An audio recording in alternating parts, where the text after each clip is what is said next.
Hello all, I am Elias Magana. I am a student at the University of Idaho, and today I'm going to be giving a presentation from my Econ 404 Water Econ and Policy Analysis course. For this presentation, I would like to talk about Elias Magana's water right. The question I would like to answer with this presentation is, what is Mr. Magana's water right and how was it determined? My motivation and discussion for this presentation was that Elias Magana has never been informed about his water right that he has at his property. He has access to a concrete lined ditch that runs in front of his property that he has been able to utilize water from, but never knowing how much water he is entitled to. He has always flood irrigated his land, as he has irrigated but only offered by his neighbor, not just like at any time that he would like. It would be nice to know how much he is entitled to and how much that place once had the right to and how it has evolved. My objective with this presentation is I would like to know what Elias Magana's water right is as of today's date.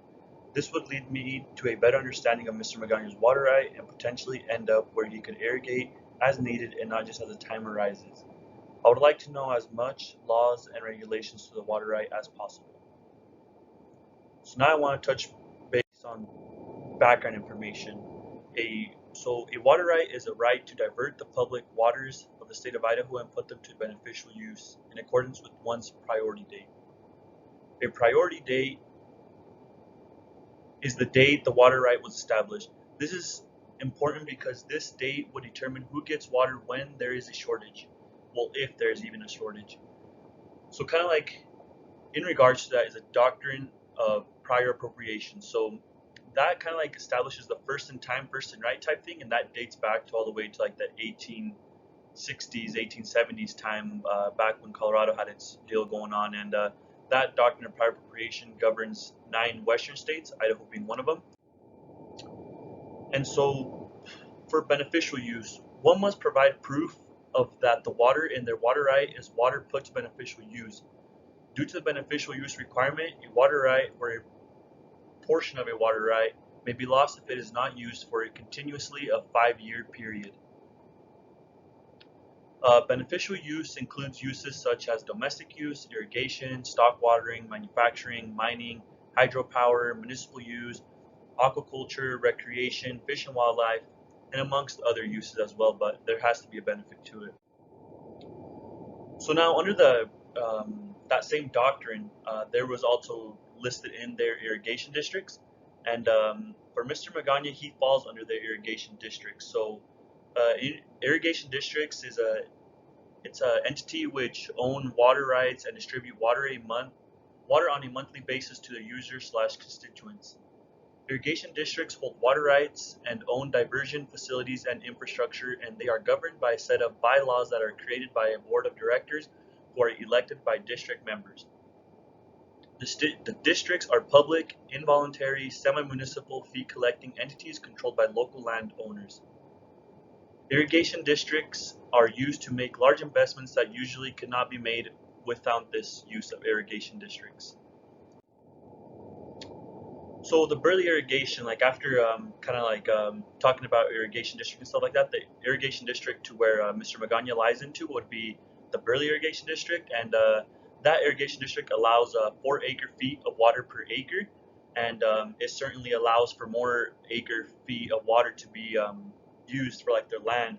But with that, it comes like crazy charges such as like 150% additional price for the 5th acre foot, and so like it's like a 50% markup for each additional acre that they use. So like you go over to like the 7th acre foot per acre, and that's already like at a 300% a markup price, and it goes so forth. So if you use up to like 10 acres feet, it'd have a certain percentage of markup to it too. So with Mr. Magana's water right, he currently sits at 2.08 acres, and with that, he would be able to get granted access to 8.32 acres feet of water per acre on the whole season of irrigating. And kind of like looking into his averages of what he's been using throughout the years, he's typically at like that 6 acres feet of water, and you can see that he's been leaving water just go excess without like him using it or whatever, when at times he's actually needed more water, but he hasn't been able to because he was scared that he wasn't that he was gonna get in trouble, or that he didn't know how much water he could like pull a year.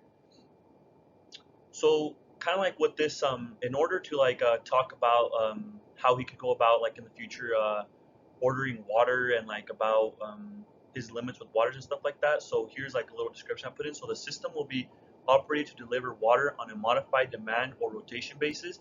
This means that water will be provided to the requester within 24 hours after ordering during regular water order time. If it is available, or the water will be provided to the requester when the rotation allows it to be. And the regular water order time is irrigation starts on April 15th and closes off on October 12th. And each water right holder has an appropriate ditch rider, and ditch riders are available from 7 a.m. to 2 p.m. daily, just in case, like if you ever need, like if Mr. Magana ever needed water, he would just give his established ditch rider a call, and within a 24-hour time frame, like said, and he'd be able to get some water. And so the Burley Irrigation District, after talking with them and stuff, so Mr. Magana has owned this water right since 2004. But here with how like the Burley Irrigation District works, they don't really go off of like a first in time, first in right type thing. They go more so off of if there's a shortages here, like not just one single person's going to take the effect. It's going to be taking effect on every single user down the canal road. So I guess that's kind of like an advantage and disadvantage, just because I mean, if there's a shortage, if there's people been there longer than him, like he won't have to lose his whole water right. He would be limited, but not to the point where he lose it all. And with that, I want to conclude. I hope you all enjoyed the presentation, and thank you for your time.